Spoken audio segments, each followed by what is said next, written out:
السلام علیکم ورحمۃ اللہ وبرکاتہ۔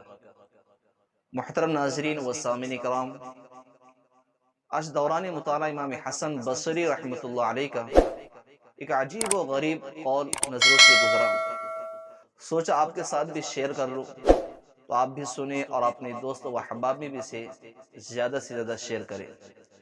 امام حسن بصری رحمۃ اللہ علیہ نے فرمایا کہ 5 چیزیں قساوت قلب کا نشان ہے۔ نمبر 1، توبہ کی امید پر گناہ کرنا۔ نمبر 2، علم سیکھنا اور عمل نہ کرنا۔ اور نمبر 3، عمل کرنا اور اخلاص نہ ہونا۔ اور نمبر 4 پہ فرمایا کہ رزق کھانا اور شکر نہ کرنا۔ اور نمبر 5 پہ فرمایا کہ مردوں کو دفن کرنا اور عبرت نہ پکڑنا۔ اللہ رب العزت سے دعا ہے کہ اللہ رب العزت ہمیں اخلاص کے ساتھ توبہ کرنے، علم پر عمل کرنے اور رزق کھانے کے بعد شکر ادا کرنے اور مردوں کو دفن کرنے کے بعد عبرت حاصل کرنے کی توفیق نصیب فرمائے۔ آمین۔ السلام علیکم ورحمۃ اللہ وبرکاتہ۔